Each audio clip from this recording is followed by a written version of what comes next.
Intro music fading out. Alright, let's talk about something that sounds super rare but might actually be way more common than you think, holes in one. Yeah, that magical moment when a golfer smacks the ball and it drops straight into the cup from the tee box. But here's the thing, if you scroll through this recent list of Central New York golfers who've scored aces, you'll notice something surprising. These aren't one-off miracles, they're happening every single day. Jerry Edsell, Bob Benjamin, Bill Brownlee, the list goes on. So, what's going on here? Is this a statistical fluke, or are we all buying into a myth about how impossible holes in one really are? Now, before we dive deep, let me clarify, this isn't just a list. It's a window into a subculture that's obsessed with precision, luck, and, weirdly, social validation. Because every single entry here has witnesses. Chuck Pendock saw Jerry Edsell's 7-iron ace. 3 people watched Bob Taloni's 5 hybrid. And that got me thinking, why do we care so much about having witnesses? It's like golf's version of needing a crew to confirm you saw a UFO. Without a crowd, did it even happen? But here's where it gets even more fascinating. Look at the clubs these golfers used. A pitching wedge. A 3-wood. One guy even did it with a 4 hybrid. So much for the idea that you need a perfectly calibrated iron to pull this off. Personally, I think this debunks the myth that holes in one are purely technical. Sure, skill matters, but there's also an element of chaos. The wind, the bounce, the luck of the draw. It's like trying to throw a paper airplane into a trash can from across the room.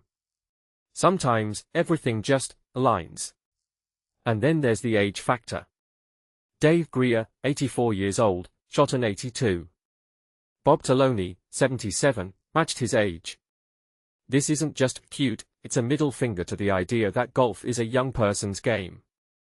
If anything, the older you get, the more you've got to prove. These players aren't slowing down, they are rewriting the playbook on what aging even means in sports.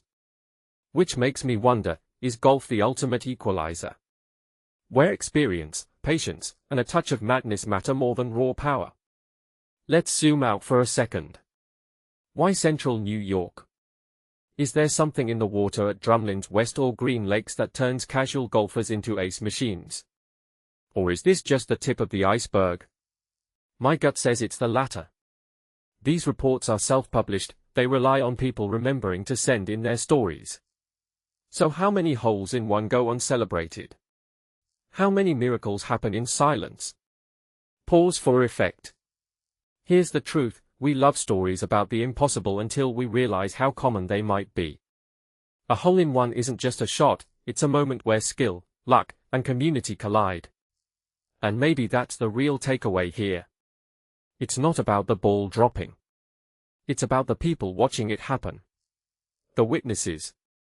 The stories shared afterward. The way these moments glue the golf community together. So next time you hear about an ace, don't just think about the swing. Think about the ripple effect. Because the real magic isn't in the hole, it's in the human need to say, "Hey, I saw that." Outro music fades in. What do you think? Are holes in one overrated?